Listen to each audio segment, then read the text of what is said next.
नमस्कार दोस्तों, जुलाई 1947 की बात है। अमेरिका में यूएफओस को लेकर एक बड़ा क्रेज चल रहा था।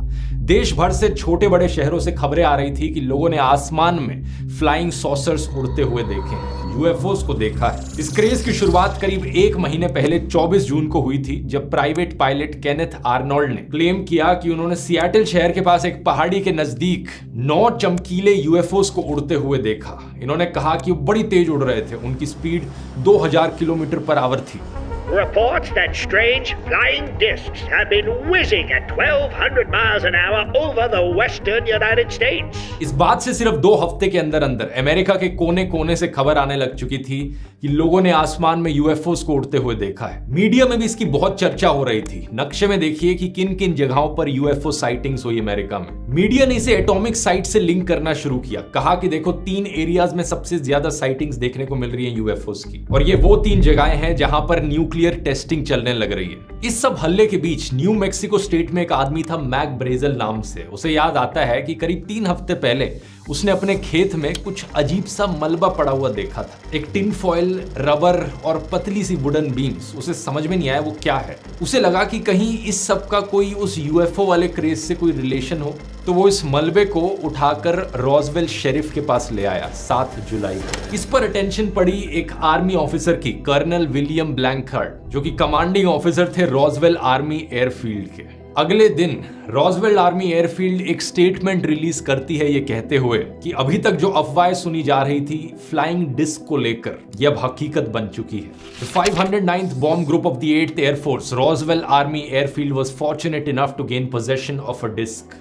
मतलब यूएस आर्मी क्लेम करती है कि उन्हें यूएफओस का सबूत मिल गया है, लेकिन अगले ही दिन यूएस आर्मी के ऑफिशियल्स अपनी बात से पलट जाते हैं। वो कहते हैं कि यहाँ पर ये जो मलबा हमारे पास लाया गया है, ये एक्चुअली में एक वेदर बैलून का है। प्रूफ के तौर पे मेजर मार्शल की फोटोज रिलीज करी जाती हैं, जहां पर वो इस वेदर बैलून के पीसेस के साथ दिखाई देते हैं। इसके बाद ये खबर ठंडी पड़ जाती है। मीडिया को लगता है यहाँ पर कोई यूएफओ नहीं है, बस ये तो एक वेदर बैलून ही था, और जनता भी अपना इंटरेस्ट लूज कर देती है। लेकिन कई साल बाद जाकर लेट 1970s में एक बार फिर से रूमर्स फैलने लगते हैं कि न्यू मैक्सिको डेजर्ट के ऊपर एक एलियन क्राफ्ट उड़ता हुआ दिखा है। अफवाहों में कहा जाता है कि इस यूएफओ पर एक बिजली कड़की, जिसके बाद ये यूएफओ जाकर क्रैश कर गया और यहाँ बैठे जो भी एलियंस थे वो सब मारे गए। साल 1980 में मेजर मार्शल जाकर एक किताब लिखते हैं द रोजवेल इंसिडेंट नाम से, और कहते हैं कि जो मलबा इन्होंने देखा वो कुछ ऐसा नहीं था जो धरती पर बना हो, वो धरती का लग ही नहीं रहा था। और तब से लेके आज तक रोजवेल इंसिडेंट की इंपॉर्टेंस बढ़ती चली जाती है।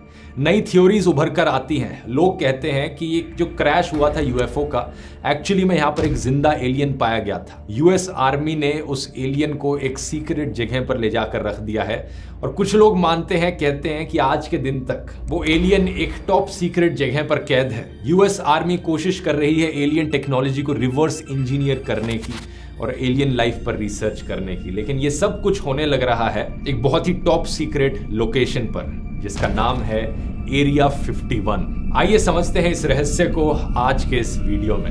Since the late 1940s, Americans have been fascinated by a mysterious region in Nevada known as Area 51. What exactly goes on at Area 51? The Area 51. Area 51. Area 51. The Air Force has recently made public an archive of UFO reports and investigations. Are there any alien remains in Area 51?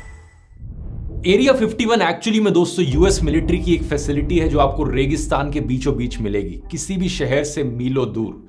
यहां पर आना, trace passing करना और आम जनता के लिए इसके अंदर जाना बिल्कुल भी अलाउड नहीं है। बाहर आपको कुछ इस तरीके के साइन बोर्ड्स दिखाई देंगे, photography of this area is prohibited. अगर कोई सस्पिशियस एक्टिविटी हो यहां पर तो डेडली फोर्स से रिप्लाई किया जाएगा। बार बार वार्निंग वार्निंग वार्निंग लिख रखा है साइन बोर्ड्स पर। तो क्या है एक्चुअली में इसके अंदर? एक बड़ा इंटरेस्टिंग इंसिडेंट हुआ था आज से कुछ साल पहले दोस्तों, इस एरिया 51 को लेकर। जून 2019 की बात है। जो रोगन ने अपने पॉडकास्ट पर बॉब लजार को इनवाइट किया था। जो रोगन, अगर आप नहीं जानते, बड़े फेमस पॉडकास्टर है, और बॉब लजार एक्चुअली में एक कल्ट फिगर टाइप के आदमी है जो यूएफओ जैसी चीजों में बड़ा विश्वास रखते हैं। क्लेम करते हैं कि इन्होंने बहुत गहराई से स्टडी किया है फ्लाइंग सॉसर्स को और एरिया 51 को। क्योंकि इनका कहना है कि एक्चुअली में एरिया 51 में काम करने वाले एक रिसर्चर थे। वहां पर इन्होंने एलियन टेक्नोलॉजी को लेकर रिसर्च करी और इनका काम था एलियन टेक्नोलॉजी को रिवर्स इंजीनियर करना और हमारी आज की टेक्नोलॉजी को और बेहतर बनाना उसका इस्तेमाल करके। This project was to back engineer the alien craft. I went into the hangar door, and in the hangar door was the disc, the flying saucer that I worked on. इस podcast को सुनकर मैटी Roberts नाम का एक college student बड़ा inspired feel करने लगा। उसने कहा, भाई ये क्या छुपा रही है सरकार, हम भी जानना चाहते हैं। अगर हम एक एक करके जानने की कोशिश करेंगे तो सरकार हमें रोक लेगी, हमारा मुंह बंद करा लेगी। लेकिन अगर हम भीड़ में सारी जनता एक साथ जाए, एरिया 51 में धावा बोल दे, तो कैसे रोकेगी हमें सरकार। इसने एक फेसबुक इवेंट बनाया जिसका नाम था storm area 51, they can't stop all of us. इस इवेंट में इसने लिखा कि हम सब साथ में मिलते हैं एरिया 51 पर रात के 3 बजे 20 सितंबर 2019 को और साथ मिलकर कोऑर्डिनेट करते हैं कि कैसे अंदर घुसा जाए इस टॉप सीक्रेट फैसिलिटी के। ये फेसबुक इवेंट एक जोक इवेंट था, मजाक में बनाया गया था। इसमें कुछ अजीबोगरीब चीजें भी लिखी हुई थी, जैसे कि हम सब नारुतो की तरह भागेंगे। अगर मिलिट्री वाले हम पर गोली चलाने की कोशिश करें तो हम उनसे तेजी से बचकर निकल सकते हैं अगर हम इस तरीके से नारुतो की तरह भागे। वीडियो देखिए। नारुतो को अगर आप नहीं जानते, एक जापानीज सीरीज है, उसमें जो मेन कैरेक्टर है वो इसी अजीब तरीके से भागता है। तो ये पढ़कर ये चीज काफी क्लियर हो जाती है कि ये मजाक में बनाया गया इवेंट था, लेकिन लोग बड़े अजीब हैं। लोगों ने चीजों को सीरियसली लेना शुरू कर दिया। अगस्त के एंड तक 2 मिलियन से ज्यादा लोगों ने अपनी अटेंडेंस को कंफर्म किया कि वो इस इवेंट में आएंगे, एरिया 51 के अंदर घुसेंगे। मैटी रॉबर्ट्स ने जब देखा उसका ये मजाक वाला इवेंट इतना पॉपुलर बन चुका है तो वो डर गया। What started as a joke on Facebook now has reached millions of people and it's turning into an alien enthusiast festival. And I just created a joke while I was playing video games, man, and it's taken off to this like absolutely wild monster. So the FBI agents that showed up, they showed up at 10 a.m. So because I was kind of scared at this point. उसने कहा, एक statement निकाली कि hello US government, ये एक मजाक था, मेरा एक्चुअली में इंटेंशन नहीं है इस मिलिट्री फैसिलिटी के अंदर घुसने का। मुझे बस लगा थोड़ा फनी होगा और इंटरनेट पे थोड़ी अटेंशन मिल जाएगी, लेकिन अगर एक्चुअली में कोई लोग घुसते हैं एरिया 51 के अंदर तो मेरी कोई रिस्पॉन्सिबिलिटी नहीं होगी, मैं अपने हाथ खड़े कर रहा हूं। अब इन 2 मिलियन लोगों के लिए जिन्होंने अपना इंटरेस्ट जताया था एरिया 51 में आने का, उनके लिए एक्चुअली में आना इतना आसान काम नहीं है, क्योंकि एरिया 51 पर धावा बोलने के लिए वहां तक पहुंचना भी जरूरी है। और जैसा मैंने बताया, एरिया एक्चुअली में रेगिस्तान के बीचों बीच है, दूर दूर तक कुछ नहीं है। एक 250 किलोमीटर लंबा हाईवे इस रेगिस्तान के बीच से गुजरता है, लेकिन इस हाईवे पर आपको एक पेट्रोल पंप तक नहीं मिलेगा। दिन में यहाँ रेगिस्तान में तापमान 40 डिग्री के ऊपर ही होता है गर्मियों में। और इकलौती चीज यहाँ इस रेगिस्तान में एरिया 51 के पास है एक छोटा सा गांव जिसका नाम है रेचल। इस गांव की पॉपुलेशन है 54 एज ऑफ 2019। 54,000 नहीं, 5400 भी नहीं, एक्चुअली सिर्फ 54। इस जगह का इतना आइसोलेटेड होने के पीछे रीजन ये है कि ये एरिया 51 अमेरिका में लार्जेस्ट गवर्नमेंट कंट्रोल जमीन के अंदर है। इस जमीन का नाम है Nevada test and training range और 12,000 स्क्वायर किलोमीटर से ज्यादा में फैला हुआ ये एरिया है। इस फैसिलिटी के बगल में एक और रिस्ट्रिक्टेड मिलिट्री एरिया है जिसका नाम है नेवाडा टेस्ट साइट, और अमेरिका ने न्यूक्लियर हथियारों की टेस्टिंग करी थी वहां पर 1950 से लेकर 1990s के बीच में। तो ऑब्वियस सी बात है, अगर किसी जगह पर न्यूक्लियर हथियारों की टेस्टिंग करी जा रही है, उन्हें फोड़कर देखा जा रहा है, तो ऐसी जगह को रिस्ट्रिक्टेड बनाना काफी जरूरी था। एक्चुअली इस इवेंट की आगे बात करने से पहले एरिया 51 की हिस्ट्री समझना बहुत जरूरी है। हिस्ट्री में दोस्तों बात आती है कोल्ड वॉर की। वैसे कोल्ड वॉर की बात मैं इतने वीडियोस में कर चुका हूं कि इसकी अलग से ही एक सेपरेट प्लेलिस्ट बन सकती है। लेकिन बात ही कुछ ऐसी है दोस्तों, दुनिया भर में आज की रीसेंट हिस्ट्री में इतने सारे इवेंट्स कोल्ड वॉर से रिलेटेड है, क्या किया जाए। तो एरिया 51 को एक्चुअली में बनाया गया था दोस्तों कोल्ड वॉर के समय में, जब अमेरिका और सोवियत यूनियन के बीच में राइवलरी चलने लग रही थी। Paranoia was growing about communist infiltration of unions, the entertainment industry, and the military and government itself. इसे बनाया गया था as a testing and development facility for aircraft, हवाई जहाजों को टेस्ट करने के लिए। इसी रीजन से 1950s में अमेरिका के इतिहास में जो सबसे इंपॉर्टेंट स्पाइंग एयरक्राफ्ट थे, उनकी टेस्टिंग एक्चुअली में एरिया 51 में करी गई थी। तो जब मिलिट्री के इतने महत्वपूर्ण हथियारों को यहाँ पर परखा जाएगा, जाहिर सी बात है इस एरिया को सीक्रेटिव रखा जाएगा। शुरू से ही बहुत कम इंफॉर्मेशन इस एरिया के बारे में बाहर की दुनिया को पता थी, और जैसा मैं कई पुराने वीडियोस में आपको बार बार बताते आया हूं, जहां जहां पर इंफॉर्मेशन की कमी होती है वहां पर कंस्पिरेसी थ्योरीज फैलती हैं। वैसे दोस्तों स्पाइंग की बात करें तो आज के जमाने में स्पाई करना और भी ज्यादा आसान बन गया है इंटरनेट के जरिए। फॉर एग्जाम्पल, अगर आप कोई पब्लिक वाईफाई इस्तेमाल इस्तेमाल कर रहे हैं किसी होटल या रेस्टोरेंट में बैठकर किसी थर्ड पार्टी के लिए, किसी हैकर के लिए आपके डेटा को इंटरसेप्ट करना और उसे मैनिपुलेट करना बहुत ही आसान है। और सबसे कमाल की बात यह है कि आपको पता भी नहीं लगेगा आपके साथ होने लग रहा है। इस स्पेसिफिक टाइप की स्पाइंग हैकिंग को कहते हैं man in the middle attack. ऐसी चीजों से अपने आप को सेफ रखने के लिए और इंटरनेट पर अपनी प्राइवेसी बचाए रखने के लिए मैं आपको रेकमेंड करूंगा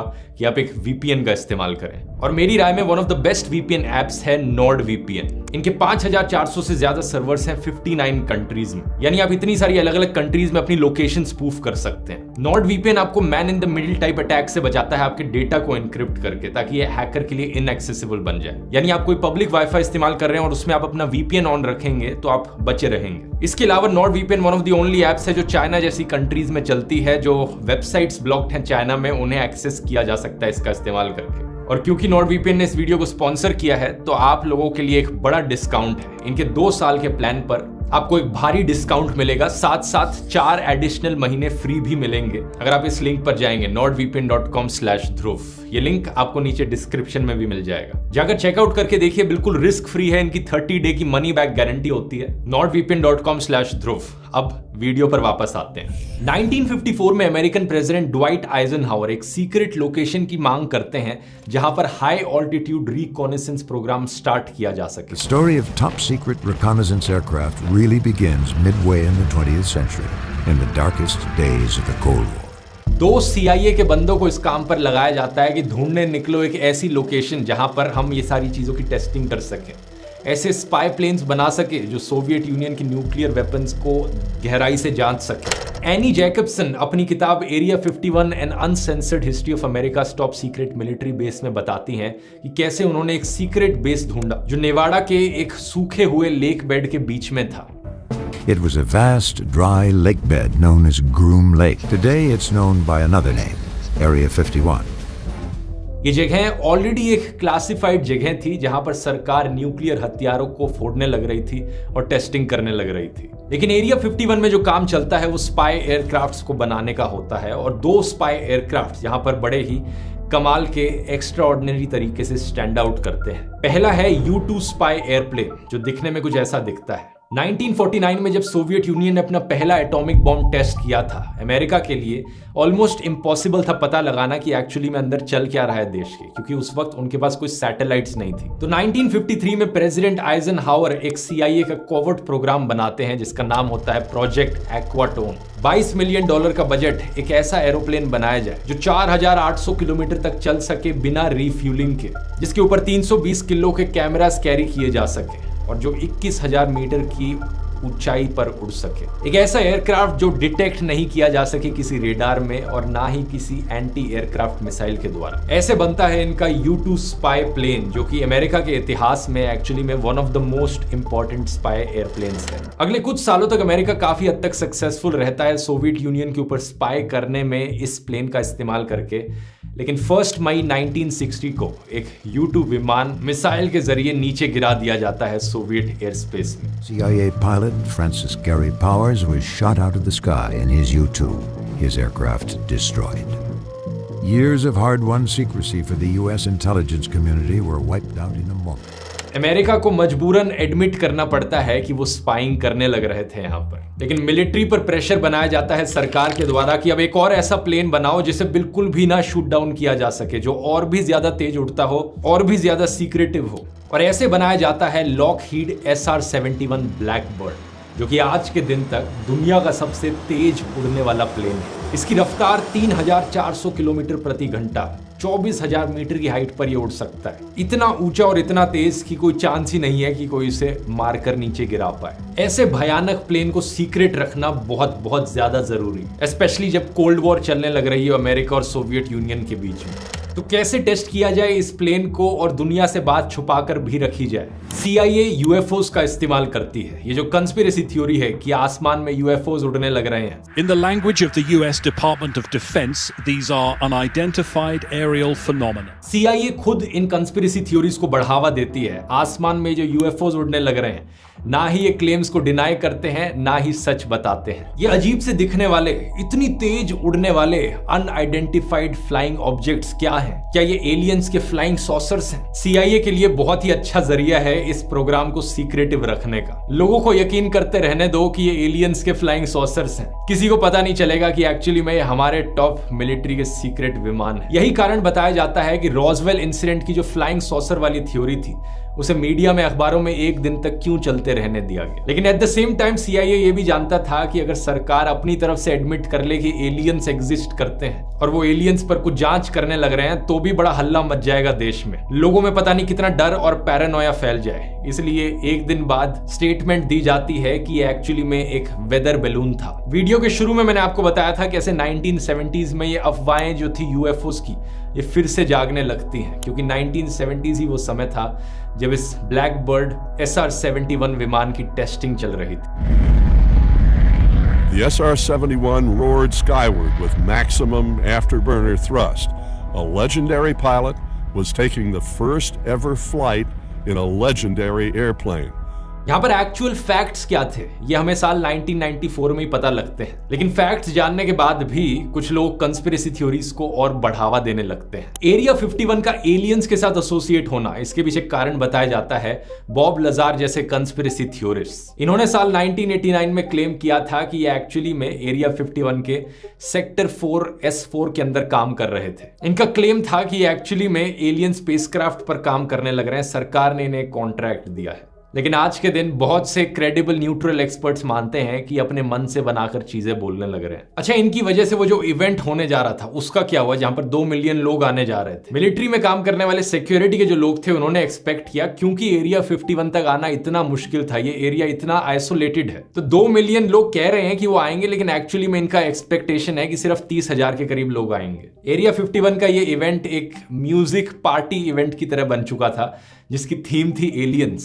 रॉबर्ट्स ने इस इवेंट को एलियन स्टॉक करके बुलाना चालू किया, लेकिन जब ये दिन एक्चुअली में आया तो 30,000 भी नहीं, सिर्फ 6,000 लोग ही इस इवेंट में आए। ज्यादातर लोग जानते थे कि इसके आसपास कोई इंफ्रास्ट्रक्चर नहीं है, कोई बड़ा शहर नहीं है, तो ये अपने टेंट्स लेकर आए थे, अपनी बड़ी बड़ी गाड़ियों में टेंट्स लगाए और फिर पार्टी करी। दूसरी तरफ सरकार बड़ी कंसर्न थी इस इवेंट को लेकर, पता नहीं था कितने हजारों लोग आएंगे, तो जो पुलिस की संख्या थी इस इवेंट में वो ज्यादा थी एक्चुअल इवेंट करने वाले लोगों से। थैंकफुली ये बड़ा ही पीसफुल इवेंट था, लोगों ने बस मजे किए, अपने थोड़ी पार्टी करी, कोई एरिया 51 के अंदर एक्चुअली में घुसा नहीं, कोई प्रॉपर्टी को डैमेज नहीं हुआ। लेकिन उस एरिया के जो शेरिफ थे उनका कहना था कि ये जो इतने सारे पुलिस ऑफिसर्स हमें लाने पड़े उसकी कॉस्ट $3 लाख पड़ी। अच्छा, अब हम अपने रॉसवेल इंसिडेंट पर वापस आए तो उसकी एक्सप्लेनेशन क्या थी जब मिलिट्री ने कहा था कि वो एक वेदर बैलून था। साल 1994 में हमें पता चलता है दोस्तों, एयरफोर्स बताती है यूएस की कि एक्चुअली में वो एक न्यूक्लियर सर्वेलेंस बैलून था। ये एक ऐसा स्पाई डिवाइस था जो प्रोजेक्ट मोगुल के अंदर बनाया गया था, और इसका पर्पस था कि जब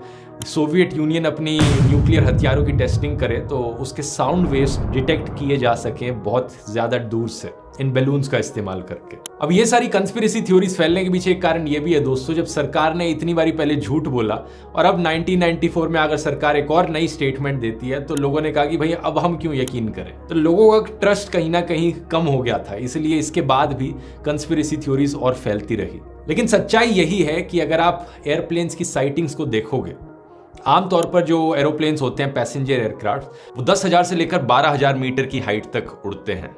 लेकिन ये जो मिलिट्री एयरक्राफ्ट्स हैं U-2 और SR-71 जैसे, ये 12,000 मीटर 18,000 मीटर की हाइट पर भी उड़ते थे।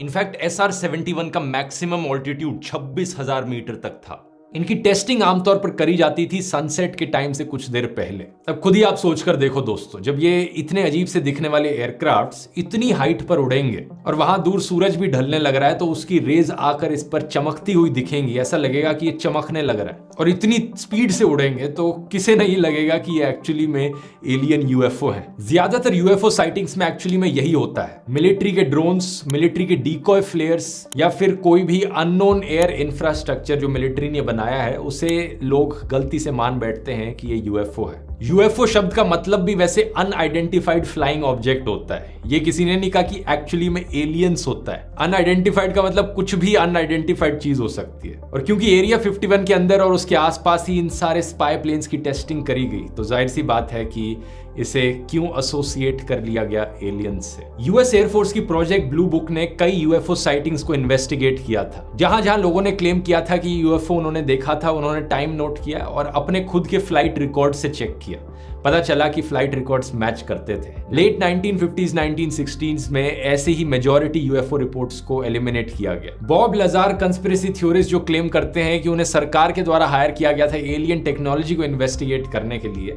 पता चलता है कि उनका खुद का एजुकेशनल बैकग्राउंड भी फैब्रिकेटेड है। उनकी फर्जी डिग्री है एक MIT से जो क्लेम करते हैं। वो कहते हैं कि एक्चुअली में वो कॉन्फिडेंशियल गवर्नमेंट रिसर्च कर रहे थे MIT यूनिवर्सिटी में, इसलिए ऑफिशियली इनरोल नहीं कर पाए, इसलिए कोई रिकॉर्ड नहीं है उस चीज की, लेकिन क्लेम करते हैं कि भाई MIT से पढ़ाई करी। ये तो वही बात हो गई कि मैं भी कह दूं कि मैंने अंडर कवर रहकर सरकार के लिए काम किया था, IIT में रिसर्च करी थी, इसलिए मैंने IIT से पढ़ाई करी है, लेकिन आपको कोई IIT का रिकॉर्ड नहीं मिलेगा मेरे नाम से, क्योंकि ऑफिशियल रिकॉर्ड नहीं है। समझ रहे हो ना? बॉब लजार ने क्लेम किया था कि एलियन स्पेसक्राफ्ट को एलिमेंट 115 के द्वारा पावर किया जाता था, जिसकी मदद से अपनी खुद की ग्रेविटी क्रिएट कर सकता था वो alien spacecraft. Element 115 is a super heavy element, but it's a unique element. When it's exposed to radiation, it produces its own gravitational field, its own anti-gravitational field, and it's what's used to lift and propel the craft and create distortions around it. भाई आपका knowledge तो कमाल का है भाई का। लेकिन कई साल बाद जाकर 2003 में रशियन साइंटिस्ट ने एक्चुअली में इस एलिमेंट का आविष्कार किया।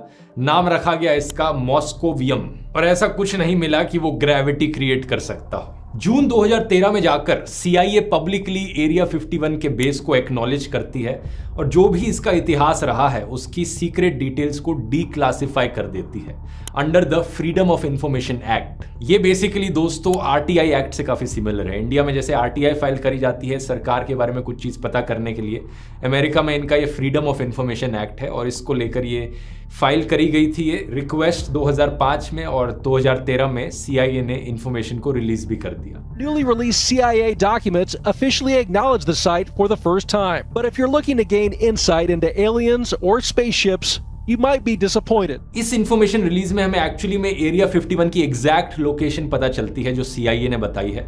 आप नक्शे पर देख सकते हैं, ये नेवाडा की स्टेट में मोहावे डेजर्ट के बीचों बीच है। जनवरी 2017 में 13 मिलियन पेजेस डीक्लासिफाइड डॉक्यूमेंट्स के CIA के द्वारा रिलीज किए जाते हैं ऑनलाइन। इन डॉक्यूमेंट्स में ढेर सारे आपको रिकॉर्ड्स मिलेंगे UFO साइटिंग्स के और एक्सपेरिमेंट्स के जो CIA करने लग रहा था। जनवरी 2021 में फिर से हजारों CIA के डीक्लासिफाइड डॉक्यूमेंट्स रिलीज किए जाते हैं UFOs के ऊपर। Through the 1950s, UFO sightings become the convenient cover-up for U-2 flights. But on May 1st, 1960, America's top secret spying mission is blown when the USSR downs a high-flying U-2. और इस बारी agency का कहना है कि जितना भी record था इनके पास UFOs के ऊपर अब सब पब्लिक के सामने मौजूद है। कुछ रिपोर्ट्स इसमें काफी इंटरेस्टिंग थी। मिस्टीरियस एक्सप्लोजन्स देखे गए थे रशियन शहर के ऊपर। एक फर्स्ट हैंड अकाउंट था एक अजीबोगरीब चीज का, एक अजीबोगरीब फ्लाइंग ऑब्जेक्ट जो अजरबैजान की राजधानी बाकू के ऊपर देखा गया था। US गवर्नमेंट लेकिन आज के दिन इन्हें UFOs नहीं बुलाती क्योंकि UFOs एलियन से काफी ज्यादा एसोसिएटेड हो गए हैं, बल्कि US सरकार अब शब्द यूज करती है UAP यानी अनआइडेंटिफाइड एरियल फिनोमेना। दिसंबर 2020 में US पार्लियामेंट ने जब कोरोना वायरस का स्टिमुलस रिलीज किया था, सेम टाइम पर पार्लियामेंट ने नेशनल इंटेलिजेंस और सेक्रेटरी ऑफ डिफेंस को कहा था कि UAPs के ऊपर तुम्हारी जो भी रिपोर्ट है वो जनता के सामने रिलीज करो। अब कंस्पिरेसी थ्योरिस्ट के पास कोई आर्गुमेंट बचता नहीं है वैसे यहाँ पर, क्योंकि US की सरकार खुद ही मांग कर रही है कि ये जो भी UFOs UAPs के ऊपर डेटा है ये सब रिलीज करो। अप्रैल 2020 में 3 वीडियोस रिलीज किए जाते हैं पेंटागन के द्वारा, जब US डिपार्टमेंट एक्चुअली में एक्नॉलेज करता है कि ये 3 वीडियोस जो 2007 और 17 में लीक हुए थे ये एक्चुअली में असली वीडियोस थे। अगस्त 2020 में डिफेंस डिपार्टमेंट एक UAP टास्क फोर्स बनाता है कि जितने भी UAPs हमें दिखते हैं उन्हें डिटेक्ट किया जाए, एनालाइज किया जाए और कैटलॉग किया जाए, क्योंकि वो US की नेशनल सिक्योरिटी के लिए खतरा हो सकते हैं। तो जैसा कि आप समझ रहे होंगे, ऐसा नहीं है कि सारे UFOs जो देखे गए थे सबके बारे में हमें पता है। कई ऐसे इंसिडेंट्स हुए हैं पिछले 5-10 सालों में भी जहां पर US के पायलट्स ने खुद UFOs को ऑब्जर्व किया है, लेकिन डिफरेंस बस ये है, कोई ये नहीं कहता कि वो एलियंस के द्वारा बनाए गए हैं, एक्स्ट्रा टेरेस्ट्रियल ओरिजिन के हैं। There were a lot of different data sets that came in that we looked at, tried to figure out what they were. There were some that turned out to be weather balloons, for example.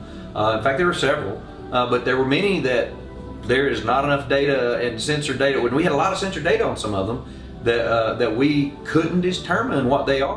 माना यह जाता है कि ये UFOs किसी highly classified programme का हिस्सा है। जिस पर किसी देश की सरकार की कोई एजेंसी काम करने लग रही है। आज के दिन भी एरिया 51 एक ऐसा ही एरिया है जहां पर कॉन्स्टेंटली नेक्स्ट जनरेशन एयरक्राफ्ट्स की टेस्टिंग करी जाती है। आज के दिन एरिया 51 एक ग्लोबल सेंसेशन बन चुका है, ना सिर्फ अमेरिकन के लिए बल्कि दुनिया भर के लोगों के लिए। और अमेरिकन स्टेट नेवाडा के लिए बहुत अच्छा टूरिज्म का भी एक जरिया बन चुका है। साल 1996 में जो नेवाडा की स्टेट थी, उन्होंने अपने हाईवे को रीनेम कर दिया था as the extraterrestrial highway. उन्होंने सोचा अगर लोग आना ही चाहते हैं इस कंस्पिरेसी थ्योरीज में यकीन करके इस जगह पर, तो आए, हम इसका फायदा उठाते हैं टूरिज्म के लिए। बस एक चीज है, कभी आप इसके पास जाओ तो एरिया 51 के अंदर मत जाना, ट्रेसपास मत करना, क्योंकि अभी भी वो एक मिलिट्री की फैसिलिटी है। वहां जाओगे तो वो आपको अरेस्ट कर लेंगे।